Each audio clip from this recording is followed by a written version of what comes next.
Bismillahirrahmanirrahim. Dear students, yesterday we discussed, yesterday our topic was cyber crime and the techniques, and we discussed what techniques are used by the criminals uh, and what methods are used by the cyber criminals. So we defined cyber crime, botnets, zombie computers, social engineering in yesterday's topic, phishing, which is also a type of social engineering, DOS attack, denial of service attack, skimmers, and then later on cyber security. अब हम आज का हमारा जो topic होगा वो cyber security और dark and deep web पे ही होगा. तो साइबर सिक्योरिटी से पहले थोड़ा सा मैं आपको और भी बता दूं कि सोशल इंजीनियरिंग में जैसे कल हमने डिस्कस किया था, उसके बाद फिर हम टॉपिक पे हम आते हैं कि ये ब्लैक आपके सामने स्क्रीन पर क्या है, ये 3 फेसेस है यहाँ पर, 3 हेड्स के साथ. यहाँ पर एक ब्लैक हैट है, एक ग्रे हैट है और एक व्हाइट हैट है. ये क्या है? These are the kinds of hackers. Black hat hackers are those people who break into networks and harm to the network and property. अब ये लोग ये क्या करते हैं, इलीगली किसी भी नेटवर्क में, किसी सिस्टम में, किसी भी नेटवर्क में ब्रेक इनटू करके उसमें दाखिल होकर और उससे हार्म करते हैं या उस प्रॉपर्टी को नुकसान पहुंचाते हैं या कोई इलीगल कोई काम करते हैं, उसको एक्सप्लॉइट करते हैं. ठीक है. और ग्रे हेड क्या होता है? Grey head are the exploit security to attention of the owners. यानी ये क्या करते हैं, ये यानी किसी भी सिस्टम में दाखिल हो जाते हैं, ये सिक्योरिटी को जो है वो ब्रेक कर देते हैं, लेकिन ये नुकसान नहीं पहुंचाते. ये ओनर्स को की अटेंशन के लिए, यानी उनको जो है वो रियलाइज करवाते हैं कि ये आपके देखें, आपके सिस्टम में ये होल्स हैं, इन होल्स को, इन गैप्स को फिल किया जा सकता है. एक्चुअली ग्रे हैट हैकर्स है क्या? तो ग्रे हैट हैकर्स का थोड़ा सा मैं आपको बता देता हूं कि grey hat hackers are who wants to come clean and turn away from crime. One option is to work for the people they use to torment by becoming a security consultant. These hackers turned good guys are called grey hat hackers.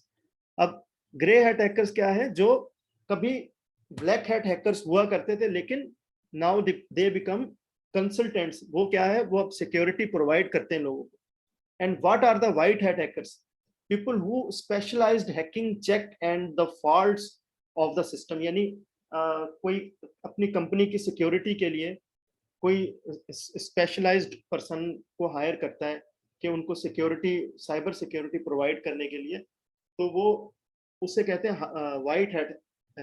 White hat क्या करते हैं? वो consult करते हैं, वो जो है वो किसी को सिक्योर करने के लिए, किसी भी कंपनी या किसी सिस्टम को या किसी नेटवर्क को सिक्योरिटी प्रोवाइड करने के लिए, और उनको वो व्हाइट हैट हैकर्स होते हैं. In the past they were black hat hackers. ये मैं उसकी बात कर रहा हूँ, ग्रे हैट की. who used their computer expertise to break into system and steal information illegally, but now they are acting as white hat hackers who specialized in testing the white hat hackers क्या करते हैं? who specialize in testing the security for their clients information systems. For a fee they will attempt to hack into a company's network and then present the company with a report detailing the existing security holes and how these holes can be fixed. यानी वो क्या करते हैं? वो company को बताते हैं कि आपके जो है यहाँ पर ये होल्स हैं, इनको आप फिक्स कर सकते हैं. अच्छा, उसके बाद yesterday we discussed do's and don'ts. do's and don'ts में मैं थोड़ा सा और बताता हूँ कि क्या क्या करना है, क्या नहीं करना है. Use antivirus software, yes, as we described yesterday. Don't click on the link from the unknown source. ये भी नहीं करना आपने. Use different password for different sites. Don't use your online banking on public Wi-Fi. Use more than one email address, a separate account for your bank and an other financial account, another for shopping and one for social networks. इनके लिए अलग अलग आपने accounts use करने email. Ignore popups. अब मैंने yesterday I discuss what is popup. Popups क्या होता है कि जब आप कोई वेबसाइट खोलते हैं, समटाइम्स वो हैपन दैट उसके साथ एक विंडो अलग से खुल जाती है, उस विंडो को कहते हैं popup window, which can contain malicious software which can trick a user into verifying something. Don't store your card detail on websites, यानी वेबसाइट्स के ऊपर आपने कार्ड डिटेल भी नहीं करनी है। अच्छा, ये तो बात है डूज और डोंट्स की, हमने बात की थी।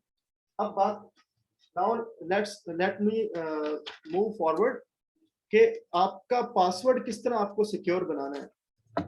अब हम बात कर रहे हैं साइबर सिक्योरिटी की। ये डूज और डोंट्स भी साइबर सिक्योरिटी में आ जाता है। कल हमने साइबर क्राइम्स की बात की थी, आज मैं बात कर रहा हूँ साइबर सिक्योरिटी की। And later on we will move to the cyber law which is our main topic. बाद में हम चाहेंगे साइबर लॉ पे, ये साइबर सिक्योरिटी की बात हो रही है, कल साइबर क्राइम की बात की थी। अच्छा, how to protect, how to set your password. Password, अच्छा, you must make your password long, बड़ा होना चाहिए, उसके कैरेक्टर ज्यादा होना चाहिए, 8 प्लस में होना चाहिए, 9-10 कैरेक्टर्स या इससे भी ज्यादा बड़ा होना चाहिए। 3-4 कैरेक्टर्स का तो कोई भी गैस भी कर सकता है, तो बड़ा पासवर्ड होना चाहिए, लॉन्ग होना चाहिए। In which must include numbers, symbols, upper case and lower case. Upper case मतलब आपका जो पासवर्ड हो उसमें कैपिटल कोई लेटर भी आ रहा हो, उसमें स्मॉल लेटर भी आ रहा हो, उसमें सिंबल भी आ रहा हो, स्पेशल कैरेक्टर्स भी आ रहा हो। सिंबल, स्पेशल कैरेक्टर मतलब स्टेरिक आ रहा है, हैश आ रहा है, कॉमा आ रहा है, डॉट आ रहा है, इस तरह के स्पेशल कैरेक्टर्स भी आ जाते हैं उसमें। Avoid using obvious personal information, जो आमतौर पे आपकी पर्सनल इंफॉर्मेशन है, जैसे किसी बिलव्ड वंस का नाम है, हम लिख देते हैं कि भाई हाँ उसका नाम पासवर्ड बना दिए, ये गलत है। किसी फ्रेंड का, किसी रिलेटिव का नाम, क्योंकि गैस, जो हैकर्स होते हैं वो क्या करते हैं, गैस भी करते हैं, गैस करके पासवर्ड्स को लगाते हैं। कोई मोबाइल नंबर यूज कर नहीं करना है, कोई एनआईसी नंबर यूज नहीं करना है, कोई डेट ऑफ बर्थ यूज नहीं करनी, and so on, such type of information, avoid using such type of information. Do not reuse passwords, password को दोबारा दोबारा से, अब जब आपने चेंज कर लिया है पासवर्ड, तो फिर आप जब दोबारा चेंज करें तो ये ना हो कि वो पिछले वाले आपने रख दिया। या फिर रीयूज का ये भी मतलब हो सकता है कि आपने अगर एक पासवर्ड, एक जगह पे आपने अकाउंट बनाया, फॉर एग्जांपल आपने फेसबुक के ऊपर एक अकाउंट बनाया, उसका जो पासवर्ड है, इंस्टाग्राम के ऊपर आप दूसरा बनाओ पासवर्ड, ट्विटर के ऊपर आपका तीसरा होना चाहिए। अगर आप सारी जगह पे एक जैसा ही पासवर्ड करोगे, अगर किसी ने एक हैक किया तो वो क्या करेगा, हर हर एक को थ्रेट कर सकता है। तो do not reuse your password, change your password regularly. Regularly का मतलब ये है कि ये नहीं है कि आप रोज चेंज करो, आप अपने पासवर्ड को टाइमली, कभी कभार महीने में या 2 महीने में, या कभी जब आपको फील हो कि आपका पासवर्ड अब चेंज हो जाना चाहिए, तो आप उसको चेंज करते रहा करें। Now let me to another topic which is dark web and deep web and surface web.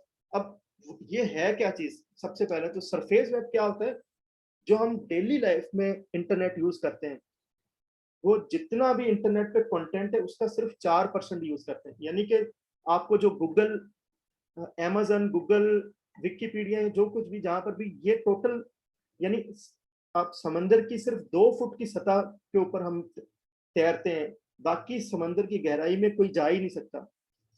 Only 4% of the internet content include public websites such as Google, Amazon, Wikipedia etcetera. जितनी भी public websites हम किसी university की या search engine है, जो भी, ये सिर्फ इंटरनेट का, जितना भी इंटरनेट का कंटेंट है उसका सिर्फ 4% होता है। हम 96% हमें पता ही नहीं क्या होता है। उसके बाद है what is deep web. The deep web, deep web क्या है, 4% है जिसको हम, जो विच इज एक्सेसिबल, एक्सेसिबल यानी जिसको हम एक्सेस कर सकते हैं। 4% जो है वो वर्ल्ड वाइड वेब। अब 96% is not accessible for us, जिसको हम एक्सेस कर ही नहीं सकता, विच इज नॉट इंडेक्स्ड। हम जो कुछ सर्च करते हैं वो इंडेक्स्ड होता है। यानी आप कोई, फॉर एग्जांपल आपने लीगल डेफिनेशन कोई सर्च की, आपने इंटर किया, तो आपके सामने एकदम एक लिस्ट आ जाएगी, मल्टीपल वेबसाइट्स की लिस्ट आ जाएगी कि यहाँ यहाँ की विकिपीडिया की डेफिनेशन अलग आ जाएगी, बहुत सारी डिफरेंट यूनिवर्सिटीज की वेबसाइट्स, अलग अलग वेबसाइट होंगी, उनकी डेफिनेशन, कोई डेफिनेशन आप सर्च कर रहे होंगे वो आपके सामने आ जाएगी। लेकिन वो इंडेक्स्ड चीजें होती हैं जो हम सर्च करते हैं। 96% इंडेक्स्ड होता ही नहीं है। वो क्या होता है, वो डीप वेब और डार्क वेब होता है। अब ये डीप वेब क्या है, Over 90% of the internet content not accessible via search engine include government resources, academic information, medical record, subscription information, etc. अब 90% ये जो डीप वेब है ये इलीगल नहीं है कोई चीज, लेकिन ये एक्सेसिबल नहीं होता. फॉर एग्जांपल कोई इंटेलिजेंस रिकॉर्ड हो सकता है, कोई मिलिट्री रिकॉर्ड हो सकता है, कोई मेडिकल का खुफिया रिकॉर्ड हो सकता है, कोई एकेडमिक का खुफिया जैसे हायर एजुकेशन कमीशन हो गया, गवर्नमेंट का या मेडिकल का कोई खुफिया रिकॉर्ड हो सकता है जो हम इलीगल नहीं होता, but that should not be accessible and that is not accessible. तो वो डीप वेब में आ जाता है. डीप वेब है क्या चीज? Deep web, also called invisible web or hidden web, are parts of the world wide web. ये world wide web के part ही हैं, whose contents are not indexed by standard website search engines. यानी standard website search engines कौन से होते हैं? Web search engine जो Google है, बिंग हो गया, याहू हो गया एंड सो ऑन, ये सारे हैं क्या हैं? ये स्टैंडर्ड वेब सर्च इंजन है. इनके अंदर डीप वेब का कोई कंटेंट इंडेक्स्ड होता ही नहीं है. The opposite term to the deep web is surface web. Surface web, deep web का अपोजिट क्या है? Surface web. यानी कि सरफेस के ऊपर हम जो तैर रहे होते हैं, 4% जो देता है हम एक्सेसिबल है पूरी दुनिया का. हम कहते हैं भाई हम पूरी दुनिया के इंटरनेट के मास्टर हैं, सिर्फ 4% एक्सेसिबल है, उसको भी वो भी हम पूरा नहीं देख पाते. ठीक है, तो डीप वेब मैं दोबारा थोड़ा सा बताता हूँ. Deep web which is also called invisible web or hidden web are parts of the world wide web whose contents are not indexed by standard web search engines. The opposite term to the deep web is surface web, which is accessible to anyone, everyone using the internet. अब surface web is accessible to anyone, everyone. हर कोई surface web को देख सकता है, उसको approach कर सकता है. तो ये डीप वेब और डार्क वेब की मैंने थोड़ा सा डिफाइन कर दिया. अब हम आते हैं सॉरी डीप वेब और सरफेस वेब को. अब देखिए 4% तो हो गया सरफेस वेब पे जब जो हम एक्सेस कर सकते हैं. 90% आ गया, ये इलीगल नहीं है डीप वेब. 90% आ गया डीप वेब में, 94 हो गया. बाकी 6% कहाँ चले गए? 6% जो है वो डार्क वेब में आता है. As shown in front of you, आपके सामने जो स्क्रीन पर है, वो 6% जो है वो डार्क वेब में होता है. वो डार्क वेब क्या है? वो इलीगल है. जितने भी इलीगल कंटेंट्स हैं, only 6% of the internet content encrypted networks that need special software to access include stolen and illegal information, illegal pornography, drug trafficking, and many other illegal sites just like human trafficking भी आ गई and so on. अच्छा, थोड़ा सा इस पे और थोड़ा गौर करते हैं. मैं थोड़ा सा डार्क वेब के बारे में और बता दूं. You thought you knew the internet, but sites such as Facebook, Amazon, and Instagram are just the surface. There's a whole other world out there. Dark. What do you mean the whole world? The dark and deep web. अच्छा, dark web क्या चीज है? It's a place where online information is password protected, trapped behind paywalls, or require special software to access. And it's massive. ये बहुत ज्यादा है. ठीक है. By some estimates, एक estimate के मुताबिक, it is 500 times larger than the surface web that most people search every day, yet it's almost completely out of sight. यानी ये क्या है? out of sight होती है. ठीक है. According to a study published in Nature, Google indexes no more than 16% of surface web and misses all of the deep web. Google जो है वो सिर्फ 16% सरफेस वेब का हमें दिखाता है. हम कहते हैं कि गूगल पे हर चीज ही मिल जाती है, गूगल पे हर चीज मिल जाती है, लेकिन जो कुछ भी इंटरनेट का कंटेंट एक्सेसिबल है उसका सिर्फ 16% गूगल पे मिलता है. अब और कितना एक्सेसिबल होगा आप अंदाजा लगा ले. आप गूगल पे दुनिया की हर चीज सर्च कर रहे हैं, वो भी एक्सेसिबल सर्च को सिर्फ 16% को अप्रोच कर रहे हैं. उसके अलावा 84% आप अप्रोच और भी कर सकते हैं.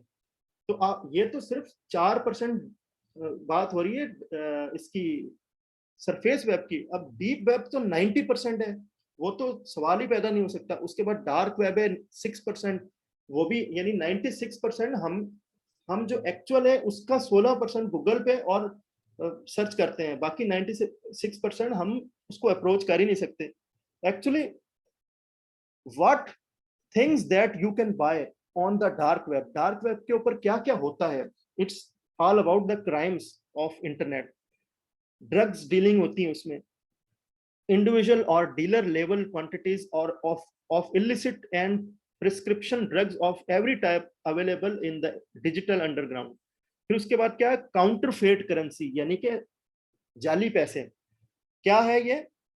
Fake money varies widely in quality and cost, but euros, pounds and yen are all available. ठीक है। अब वैसे भी मैंने एक थोड़ा सा यहाँ पर एक स्क्रीन पे शो हो रहा है, देखें कि वैसे भी इलीगल जो है वो काउंटरफेट मनी जो है वो हमारे मुल्क में भी हर जगह पर ही वो इलीगल है। हमारे पास इसका क्या है, यहाँ पर पाकिस्तान पैनल कोड के मुताबिक whoever counterfeits or knowingly perform any part of process of counterfeiting any currency note or ink note shall be punished with imprisonment for life or with imprisonment of their description for a term which may extend to 10 years and shall also be liable to fine। यानी उम्र कैद भी हो सकती है 10 साल, ज्यादा से ज्यादा 10 साल की कैद, और उसके साथ जुर्माना भी हो सकता है। तो हम बात कर रहे थे फिर हम इसकी डार्क वेब की। अच्छा, डार्क वेब में और क्या होता है? Firearms, ammunition and explosive weapons such as handguns, explosive materials and so on, यानी कि धमाका खेज मवाद और इस तरह। उसके बाद हिटमैन अपनी सर्विस प्रोवाइड करते हैं। हिटमैन क्या करते हैं? किसी को असैसिनेट करना हो, किसी को हिट करवाना हो, जो है वो क्या करते हैं? Everything from private grudges to political association, these hired guns accept bitcoin as payment and provide photographic proof of the deed. यानी वो क्या करते हैं? आपको फोटोग्राफिक प्रूफ भी देते हैं, किसी को मरवाना होता है या कोई ऐसा। ठीक है। उसके बाद है ह्यूमन ऑर्गन्स। ह्यूमन ऑर्गन्स भी एक काला धंधा है डार्क वेब का। In darker corners of the dark web a vibrant and gruesome black market for the life organs thrives. Kidneys हो गया, हार्ट हो गया, लीवर्स हो गया, आंखें हो गई, इस तरह की चीजें जो है वो ये। उसके बाद है illegal and ethically disputed pornography. ठीक है, ये भी एक ब्लैक मार्केट का एक काला स्याह जो है वो एक चेहरा है। उसके बाद टेररिज्म की भी बात होती है। Terrorism, there are at least some real and fraudulent website claiming to be used by Daesh and so on। अच्छा, ये टेररिज्म भी वहां पर होती है। और क्या कौन सी चीजें हैं जो things that make internet crime work? वो कौन सी चीजें? उनमें उन बहुत सारी चीजें हैं जिनकी वजह से क्राइम हो रहा है। उनमें से एक क्रिप्टो करेंसी भी है। क्रिप्टो करेंसी भी एक ऐसी चीज है जो मेजर चीज है जिसकी वजह से क्राइम हो रहे हैं। अच्छा, फिर थोड़ा सा मैं और बता दूंगा कि dark web what is what exactly is on the dark web. Dark web पे यहाँ पर भी मैंने एक सामने डायग्राम शो हो रही है। सरफेस वेब में देखो, याहू है, गूगल है, CNN है, बिंग है, रेडिट एंड सो ऑन। ये तो सिर्फ सरफेस है ऊपर जो यहाँ पर शो हो रहा है, just it is a surface. नीचे इससे डीप वेब में देखें 90% है, यानी 96% टोटल है। फिर डार्क वेब में क्या है? टॉर एक सॉफ्टवेयर है, सर्च इंजन है, जिससे डार्क वेब को एक्सेस किया जाता है। Political protest, drug trafficking and other illegal activities. ठीक है, ये भी इसी की एक एग्जांपल है। अच्छा, है क्या? So what exactly is on the web, dark web? Dark web के ऊपर होता क्या है? अभी तो मैंने आपको सर्विस बताई थी ना कि कौन कौन सी सर्विसेज प्रोवाइड, ये वही चीज है। Market place for various fire weapon and ammunition, obviously unregistered. फिर उसके बाद website which with video depicting abuse towards children, animals, war prisoners etcetera. Child pornography content है, racist content and content promoting violence against various minorities। ठीक है, ये भी एक बहुत भयानक चेहरा है कि जो है वो। उसके बाद receipts on how to cook human meat and video footage, ये भी। Market place for hiring hitman, जैसे मैंने आपको बताया था। तो ये सारे जो है वो डार्क और डीप वेब, ये सारे क्राइम्स थे जो मैंने, और ये बहुत डिटेल में है, तो मैंने आपको एक ओवरव्यू दिया था कि ये क्या है। नेक्स्ट हमारा जो लेक्चर होगा उसपे what is cyber law, cyber law क्या है, हमें मतलब ये सारे डिटेल में पढ़ेंगे जो आपके सिलेबस में भी है। तो ये भी बहुत काम की चीज़ है, इसको भी आप डिटेल में देख लीजिएगा। और फिर what is the difference between deep and dark web? ये मैंने आपको बता दिया, लेकिन थोड़ा सा मैं और बता देता हूँ कि many times the two terms are use interchangeably as if they are more or less same thing. This is very inaccurate, as the deep web is just refers to non-indexed pages, while the dark web refers to the pages which are both non-indexed and involved in illegal activities. यानी dark web में क्या है, non indexed भी होते हैं, वो approach से बाहर भी होते हैं और इलीगल भी होते हैं। वेयर एज डीप वेब क्या होता है, डीप वेब इलीगल नहीं होता, लेकिन वो नॉन इंडेक्स जरूर होते हैं, क्योंकि वो गवर्नमेंट की खास कोई रिसोर्सेज होती हैं, एकेडमिक इंफॉर्मेशन होती है, या कोई ऐसी चीज होती है। ठीक है, तो today's lecture was also mixed था थोड़ा सा, उसमें क्राइम्स का भी मैंने थोड़ा सा आपको दोबारा बता दिया, डूज एंड डोंट्स भी बता दिया, क्या किस तरह बचना है, साइबर सिक्योरिटी का बता दिया, पासवर्ड को किस तरह सिक्योर रखना है, what is the process to set a password, किस तरह का पासवर्ड आपको, और किस कौन कौन सी चीजों से अवॉइड करना है, ये भी थोड़ी सी मैंने चीजें बता दी। फिर उसके बाद डीप और डार्क वेब, क्योंकि साइबर क्राइम बहुत डिटेल में है, साइबर क्राइम को अच्छी तरह आपको समझना पड़ेगा साइबर लॉ पढ़ने से पहले। तो ये तो आपको साइबर लॉ तो पढ़ ही लेंगे, लेकिन उससे पहले ये साइबर क्राइम की जो मैंने आपको चीजें बताई, ये तो जस्ट ओवरव्यू था, एटलीस्ट आपको ये चीजें पता होनी चाहिए। So I hope you got my all points. If you have any kind of question you may put forward in the group, inshallah I will reply your question positively, inshallah. Thank you, and inshallah we'll meet you soon in the next lecture. Stay blessed.